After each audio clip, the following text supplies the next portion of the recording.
When independence was granted to Nigeria and power was seemingly handed to the North, it wasn't because the Northerners had a better understanding of administration or are more advanced in political exercises. It was more about sustaining the gullibility of Nigeria to the whims of the control of the British. The British knew very well that if they had handed Nigeria to the other part of the country, which they perceived to be more educated, to be more civilized, or had more propensity to education, more propensity to knowledge, the future control of Nigeria will not be guaranteed. Hence, they see the North as more of a docile. Hello and what's up, guys? In this video we are diving straight into some hard-hitting words from Magnus Oraka, words that expose a bitter truth many people don't want to hear. Why do northern leaders refuse development and still clinch to the old ways of Usman and Fodio while holding onto power like it is their own birthright? Let's be real, when Nigeria got independence, power wasn't handed to the North because they were the best administrators or the most advanced politically. No, it was because the British wanted to keep Nigeria under control. They saw the North as more religious, more submissive, and easier to manipulate. And today, we are still seeing the effect of that decision. Now, let's ask the real question. What has northern leadership truly done for the North? Take Katsina State for example. It has produced more Nigerian leaders than any other state, yet it remains underdeveloped. No proper infrastructure, no meaningful progress, just poverty and neglect. Here is the shocking part. The only time Katsina saw major development was under Goodluck Jonathan, a southern president. He built their only proper university and Edward Carriage Road leading into the state. So what were the northern leaders doing all these years? Didn't they see their own people suffering? And it is not just Katsina. Look at Jigawa, created the same time as Delta. Yet Delta is miles ahead in development while Jigawa still struggles. Instead of real progress, what do northern leaders focus on? Mass wedding, empowering youth with wheelbarrows, shoe polishing kids, and using outdated cattle rearing method that destroy farms and humans. Is this how a country moves forward? Magnus Oraka is asking the tough question, and now it is time for you to hear them for yourself. Guys, I will let you watch this video so you can see exactly what I am talking about. Also, don't forget to like, share, and subscribe to this channel if you haven't already done so. Take a look, guys, and remember to share your thought after watching. Hello. If you are a northerner and you're watching this video, try not to be offended because the intention of this video is not to offend you.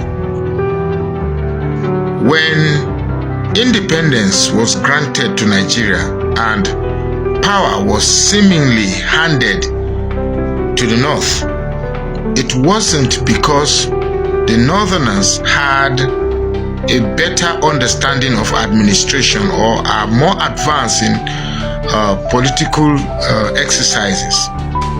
It was more about sustaining the gullibility of Nigeria to the whims of the control of the British.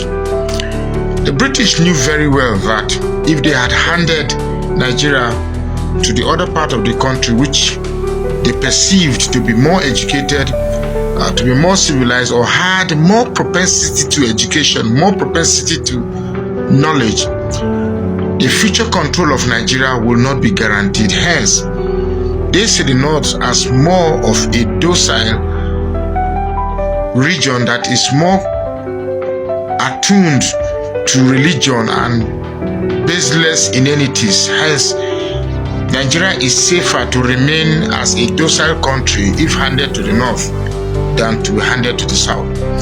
So I'm often befuddled, or let me say pissed off, forgive my square words, when I see most northerners having this sense of entitlement to power. Let me ask you, in all the regions where northern head of states have emerged, how have they fared? For me, a typical example is Katsina State. Katsina State has produced the highest number of leadership in Nigeria. But where is Katsina today? As a matter of fact, the only time Katsina State has had meaningful development was when we had a southern president in the person of Goodluck Jonathan.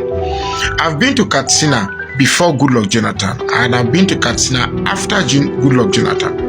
The only dual carriage road that leads to Katsina from Niger State was constructed by Goodluck Jonathan's administration. The only university which is now a beehive of activity in Katsina State was constructed by Goodluck Jonathan.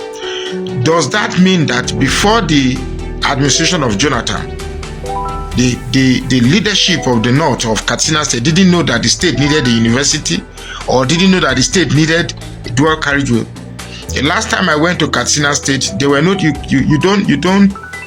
don't travel with taxis. I don't know if there are taxis now, but you don't. In the main city, there are no taxis. You actually move around with motorbikes. The only means of moving around is motorbikes. In fact, you see, now I am making this example because here lies our problem. We have two sides of a country where one side wants to develop, one side wants to be like Dubai, one side wants to be like contemporary developed countries. The other side of the country wants to live in the primitive ways of Usman Fodio'S, where camels and horses are the means of moving around. So how do we reconcile these two differences? I've always mentioned the feudalistic natures of the North, whereby the urge to become developed is not naturally there. The outcome of your future is said to be designed by God. If you don't make it and you remain poor, it is the will of Allah. If you make it and you become rich, it is also the will of Allah. Outcomes are not determined by the work of hands. It is determined by Allah. Whereas in the South, if you want to be rich, you have to work hard. If you don't, the South really don't. But you get a point. You get the drift. So my point is simply this: is it okay to have a country with these diverse cultures knitted together? I know some people who want the country to be divided will say, hey, now you are saying what is right. Now you are beginning to see what somebody had said before. Now, I am not in the culture of asking people to change their ways. But your way of life should not cross my own way of life. If in the past people roam and follow cows, you call it cattle herding, whereas there are advanced scientific way of rearing cow, but you want to insist on the old ways of rearing cows. Whereas for me, I believe that science had made it possible to have ranches where cows can be treated better, without infection and all of that, and with even higher yield. But you want to stick to your way of life. It's funny because my insistence on the propensity of development in the South holds water, because a state like Delta State and Jigawa State were both created at the same time. Today, you cannot compare Delta State and Jigawa State. The difference is way too much, because one side of the country believes in development, the other one believes in just eating and procreating. Now, I without meaning to offend anybody, truly, the North is not willing to develop. If the North is willing to develop, you will not have state government giving monies to jobless youths to go and marry. How do you ask youths to marry when they don't have a means to sustain themselves? You are giving them money not to go and start a business, but to go and get married, or buying wheelbarrows for them to go and push trucks, or to go and cut loads, or buying shoe shining equipment for them to go and shine shoes. Any governor that does that in the South will be met with heavy criticism. Any governor that gives boys to go and get married, it won't work. So how do we reconcile this?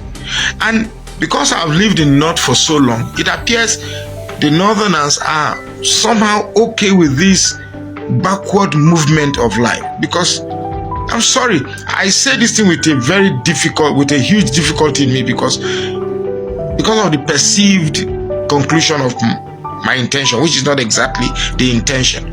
But the truth is this: a country like Ghana, Rwanda, these are countries we perceived that are lesser developed than us. Today, Nigerians are running to this country seeking better ways of life. Now, what makes the difference? Leadership. I have continuously said this as part of a conclusion to this video, that the problem of Nigeria is selecting leadership with a nationalistic intent. Now, I've seen some people say, this person had... No. We've never had leadership with a national interest. The leadership we've had, maybe Goodluck Jonathan is a difference, Yar'Adua was a difference, partly Obasanjo was a difference, but the rest have been tribal bigots and regional bigots. We have a Buhari that spent 8 years only to think that we are in a country whereby being a leader is an opportunity to take the resources of the country for the betterment of my people. We have a Tinubu that is also doing the same thing. Now, until we have a leadership that is not coming to be a leader as a representative of a Yoruba people, of an Igbo people, of a Fulani people, then and only then we begin to have a country. Nigeria has suffered so much on the drawbacks of religion and tribalism.